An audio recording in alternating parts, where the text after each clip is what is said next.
Welcome to the Health Coach Nation podcast. My name is Hailey Rowe, and I'm a sales and marketing coach and LinkedIn lead generation service provider.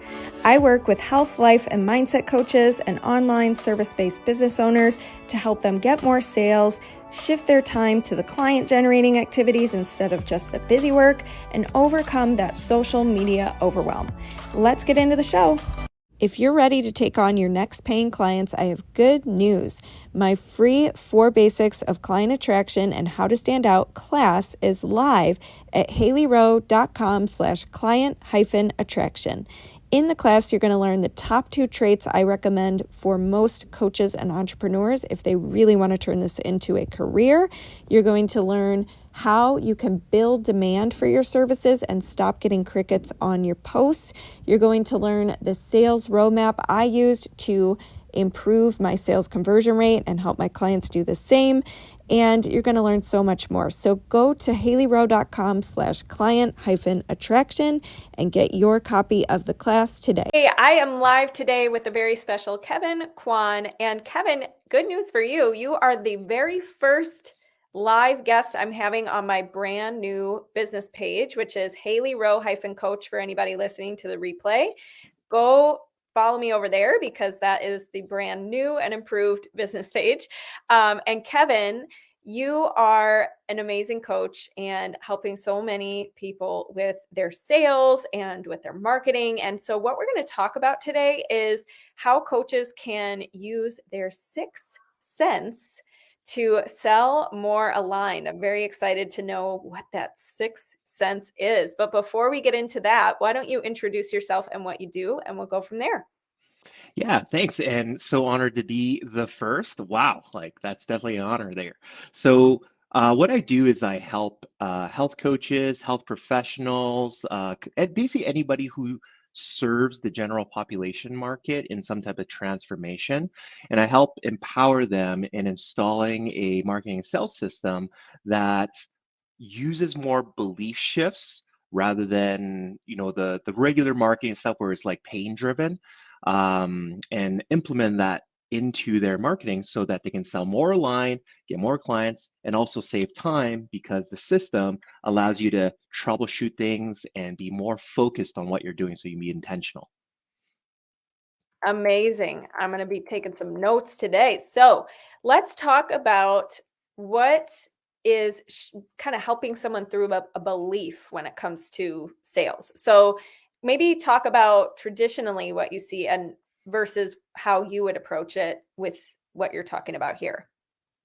Yeah, great question. So I came from a background, actually way back when I used to actually I started a gym, grew that gym from 1 gym to 2 gyms, and then I left all that so I can be at home more with my daughter. And then I started out copywriting, and actually I was in the high ticket space and working in like a couple of very big multi-million dollar high ticket companies. And a lot of that stuff was a lot of pain driven marketing. Start with their pain, talk about their pain, talk about desire. So you'd be kind of flip-flopping on that. And I noticed when, like after coaching hundreds and hundreds of people that came through this program, that a lot of the people who were kind of getting results were from the people that kind of sold more B2C that I saw. And people that are selling more B2C, business to customer, the general population, they weren't getting as much results. And kind of how I saw is like usually there's a certain level when you're selling business to business, it's slightly different where they're kind of at a different mindset compared to the general consumer where they're at a different mindset and different journey. So now this is kind of where the beliefs kind of come in. So that's where I'm like, okay, if business people are up here and the regular general population is kind of like over here in their mindset, what we need to do is actually work on how do we change how they think so that they can make different decisions and start focusing more on the coaches stuff as a solution. So that's kind of where the birth kind of came of this like whole system here. Nice. Because at the same time, just I'm sure a lot of your coaches know, but just to be complete, we can't make a decision to take a different action until we change our belief about something. So if somebody thinks that calories is the only way or positive affirmations is the only way to get XYZ, we're always going to snap back to that. And even if we do the how-to thing and it doesn't work, then that person's like, oh, that didn't work. So they're just going to go back to whatever they believed before. Yeah, absolutely. I think you bring up a really good point in that if somebody doesn't believe that your offer, like that the outcome is Mhm, possible for them, or they don't believe that your mechanism or way of teaching them how to reach that outcome is doable for them, or something that they've tried in the past that hasn't worked, or they have a different method in mind, like they just want to do fad diets because they think, oh, well, that's yeah. what I have to do to be able to lose weight. And you're like, no, anti that. Let's do Mhm, a holistic thing. It's going to be hard to convince them. So, and you don't, I hate that word convince. I want to pause there for a second mm, and hear your thoughts on this. I do not see sales as convincing. And I actually used to take high ticket sales calls for a coach before I was doing so many of my own. But I learned a lot from that experience. And what I realized is coaching is selling. Like coaching mhm. is really sales. And when you come at it from that angle, you're a way better listener and you're way more comfortable compared to when people come to me and they say, I have to convince people to buy my program. It's like this icky energy, and you're trying to tell them why your method's the best, and you're trying to prove yourself, and you're trying to like kind of do what you were saying before, like pain driven marketing all the time. And so, how do we find that balance of we do want to expose them to new possible beliefs, and we Mhm. want them to shift to a place where they see things are possible for them, but we also don't want to be pushy, or we don't want to be quote unquote convincing? What are some tips you have there to open up somebody's mindset about the possibilities? Yeah, I love how you also mentioned like that convincing and energy. That is so important. I think that's actually the first thing. And then, if I actually didn't know you took sales for another coach before, wow, you're really well versed. You used to manage startups and manage people, and now you get your business. So, yeah, like you understand that. So, the convincing energy is so icky because it's like we're trying to talk somebody into something. And that's not an energy you want to bring on into not just even your sales calls, but even into your content. Because you're convincing somebody, it almost kind of brings back like of that con man kind of thing. I'm trying to convince you to do something. Why I'm right and you're wrong. That's the kind of energy we're dumping in. And that's what we bring in. That's going to just ruin or create a different feel of that sale. So now instead of coming in from that point, we want to come in from a point where we're actually coaching somebody to make a better decision. That's it. That is our job as coaches because, even when you're a manager at those startups and you're managing all these people, you had to coach them to into the vision, into the deadline, into why this thing is important and why you got to be committed to it because they have to make the decision to do that so that they're not resentful and grumpy and all that. And that's really coming from them. Well, it's the same thing with this marketing and sales stuff, whether it be on sales calls, whether it be in your content, you're coaching them to have a different belief so that they can make a different decision. Now, when we hit it at that level, and we can see it from that frame or coaching and leading to make a different decision from their higher self because the person right now of who they are and how they make decisions is keeping them stuck. So your job as the leader, especially if you're an entrepreneur, leader, coach, you have to shift that belief so they make that decision from their higher self, and now they come into your program with less doubt, less resistance, less buyer's remorse. You'll have less refunds and a more committed client. Amazing. Yes. I love the way you put that. And what it sounds like to me is, and I think what everybody can take away here is it's not just about closing the sale. And in fact, it's not even about that period. What it is about is your duty as a coach is to help someone come to a decision to that ideally helps them solve the problem they're looking to solve. So when you leave someone in indecision because you're wishy-washy on your sales, or you're like, I'm Mhm. afraid, or I don't want to dive into some questions with them, that's not serving them. When you're pushy and you force them into something, that's not Mhm. helping them. But when you're like, hey, what is the decision, like what is the solution you're looking for? What have you tried? What are the problems involved?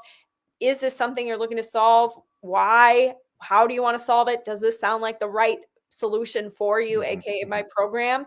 And you guys are a team and you're coaching on it and you're trying to help them solve the problem, which is your duty as a coach to help them make better decisions in their life, help them do what they want to ultimately do in their life.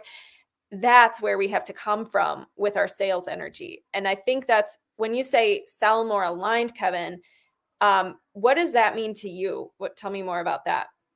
Yeah, selling more aligned is actually coming from your higher self, your higher leadership, and the way that, well, first off, and then your mission. So our mission, especially as coaches, whether you're a health coach, life coach, we came in here to help. So this is kind of why when we say sales to coaches, like, ugh, so icky, because it's got a bad rap, okay? Whether it be from that used car salesman or that hearing stories from timeshare salesmen, that's where it got that bad rap. So now coming from an angle of, hey, you're not actually selling people throughout when you get a lead and they come into your universe, whether it be on Instagram, Facebook, your email list, you're just shifting their beliefs. So which means you're coaching them to make a decision and leading them to make a decision. And that's where the alignment that comes in, because as coaches, we're actually leaders because we're influencing people to do things that are the best for them. That's where the alignment comes in.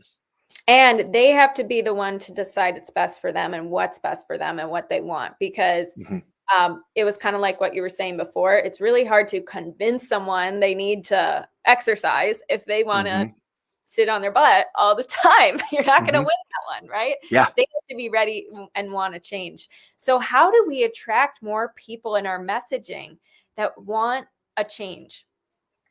Yeah, so I like to use a system, and it's actually part of my five-step framework called Coaching the Enrollment.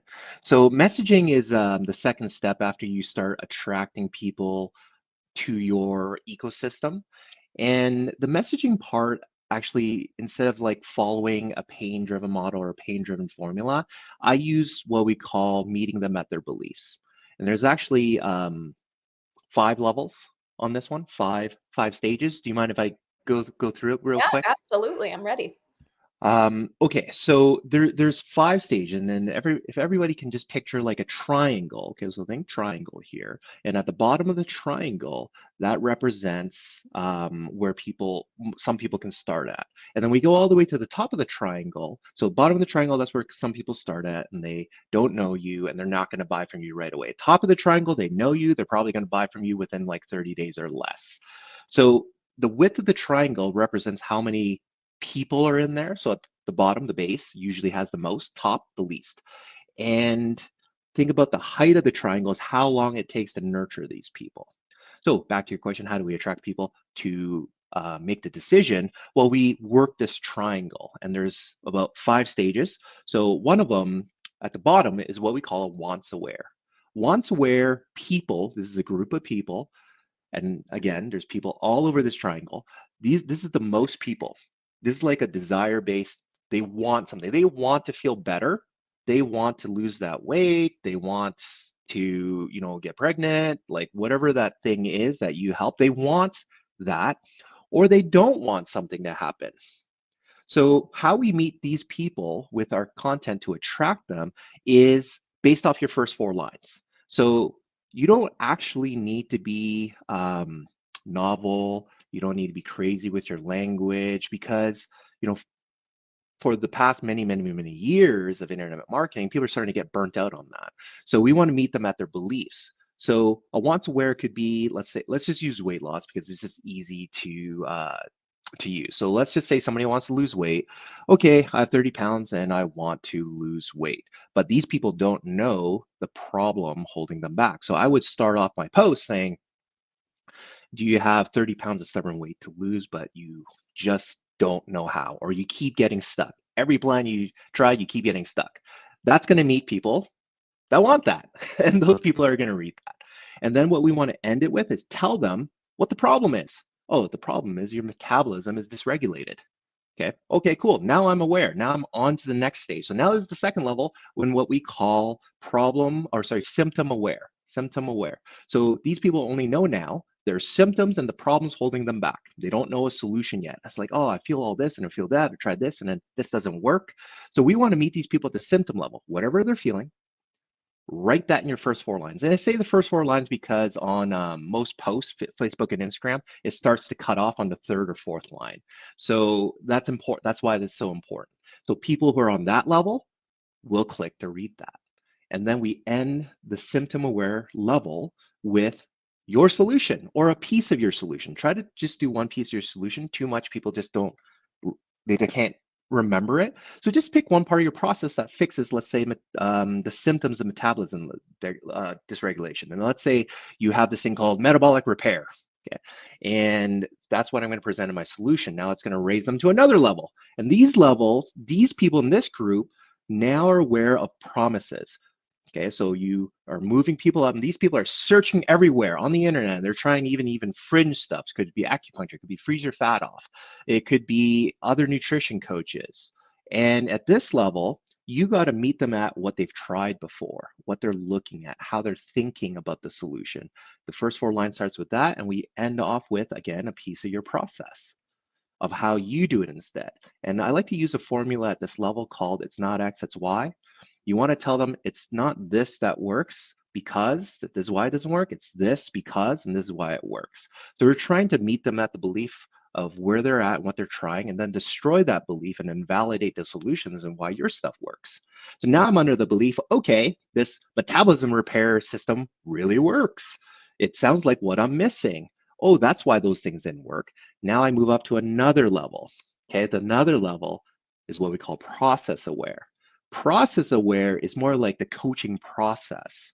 So whether it be your 5-step, whatever pillars, 3-step pillars, this person now is like, okay, now I need somebody that understands metabolism repair and does this metabolic repair thing. So they're probably looking at different coaches, different programs specifically to that process. So in this level, your first 4 lines needs to meet them at how you're different. So I do this metabolism repair is different from others because, okay, or metabolism repair is so easy to do because you can even do it when you have back-to-back meetings. So you're meeting them there, and then talk about how it works. Now explain it in more detail. So then this raises them to the next level, is what I call identity aware. So because there are more coaches online, and Hailey, you could probably comment on this too. There's just more coaches online, especially in COVID, which is a good and bad thing. Good means great. There's more people who are dedicated to help others transform their lives. The other thing is that there are also a lot of bad coaches. And I think in one of your podcast episodes, Hailey, you're talking about, getting that experience, even do it for free. Some people just there's people out there just want to skip the line and do half-assed work and just keep churning and burning. So there are still people out there that even you've differentiated yourself of how it works, they're just still on the fence. And this is where I call identity aware. And this is where the bond is created to like, hey, that person is like me. Hey, that person seems like they get me. So how you start identity aware is you really have to know your avatar. Pretty much what you teach in your inner circle is really understanding that person that you're after. And in the first 4 lines here, now you're saying how your solution fits into their lifestyle. Okay. So if let's say, hey, if you're type A and you love to enjoy food, you don't have to eliminate everything. Or if you're busy, you can never be consistent, you need to do this, okay? This in my process. So I'm meeting them like at their circumstances or their traits in the first 4 lines. And then again, I'm talking about my process here. So you can see the biggest driver of capturing attention is your first 4 lines. And then bonus 6th level, just because of my marketing background. Everybody loves bonuses. There's coach aware. Coach aware is the easiest to sell to because now these people like, okay, hey, Hailey, I really resonate with her and her background. She like feels like she gets this time thing and busyness. These people just want to know like how much, how much, when. these are the easiest people to sell. So those are the levels you want to move people through with your content, and how you attract them is your first 4 lines. Then you pick, who do I want to talk to this week to bump those people up. Amazing. Yes. I love all those points that you hit as far as what we need to, share in order for people to really understand our offer and how we can help them and what their problem really is. And so what I like about that too is you're giving value, but at the same time, you're also connecting it to how you can help them, which I think a lot of people just share tips or here's something you can do today, and then they never connect the dots to, if you're looking for the real whole solution to this, here's how my program can help you, or whatever, right? And the other part I really liked about that is you mentioned this is where my method is different. And I think a lot of people just say, oh, well, I'm just a very compassionate coach and I listen. Well, Yeah. Everybody listens. Everybody's a compassionate coach, I would hope, right? Yeah. But what makes you different is your framework, your approach. Some of the things that you were saying, like you can do this even if you have to go to all these meetings throughout the day or whatever. So I think that you brought up some really good things to spruce up people's content. And just really quick, what is this? What did we talk about? What exactly is the sixth sense? Because you said use your sixth sense. Oh, yes. Yeah, we briefly brushed up on that. What the sixth sense is, if you're a coach and you've been coaching for a while and you produce results, that sixth sense is you have the ability to coach and lead beliefs so that people can make a change. So in this case, when they're not, so in your program, you get them to execute, and it's the implementation of the thing, right? Based on whatever their circumstances, their life, their traits, their personality. It's implementation in your program. And I think the biggest mistake that coaches believe, because sure, this used to work when information was scarce and like we were Googling information back in those days, but now information is put in front of us, so information is almost kind of like useless. So that's why we go beliefs. So people can have a lot of information, but they just don't have clarity. So we think giving them more information is going to work, but how is somebody supposed to sort all that information out if they're always exposed to it? And now people are just mindlessly checking out TikTok and flip while they're watching TV. Why are they going to read your post? Why are they going to watch your video? So the sixth sense is coaching their beliefs along a certain path, and that is your gift. But we see it differently. It's not coaching them on the implementation. You're coaching somebody's beliefs so that they can have different thoughts and feelings towards something. They can think differently, make different decisions, and then take different action to do something different, stay the same, or do the same thing. Amazing. Yes. Awesome. All right. So one little quick thing I'll share with the audience too, that they can take an action on, is not only use Kevin's framework he just shared with you for your next post, but also there's one that I share in my Book Clients with Instagram course that says, share a belief that your ideal clients have that's holding them back perhaps from a solution. Discredit the belief. So explain why that might be faulty thinking, or how they might have gotten that belief in the first place, that now they've just held on to that. Then you maybe want to open up new possibilities. So go into opening up what else could be true, and then re-anchor a new thought or belief they could adopt, and then share how they can keep doing that with either your program or reaching out, or next step, a call to action. So your homework, everybody, is to post using these new tips. And I also want to thank Kevin for being here. Kevin, how can everybody connect with you? You can connect with me on Instagram at @KevinKwan_. I also run a Facebook group where I elaborate on a bunch of trainings on the whole process of belief shifts at Clients Through Connection. Amazing. And everybody here, if you're listening, join my new Facebook group, facebook.com/groups/The Marketing Hub. That is where it's all going to go down from now on, now that my old Facebook group is a goner, sadly. So thank you again, Kevin, and I will talk to you soon. Thanks so much for listening to this podcast. And if it's really helpful for you, I'd really appreciate if you share it and or leave a written podcast review. This tells the podcast sites that our show is useful, and it will be promoted to more people that way. Thanks again.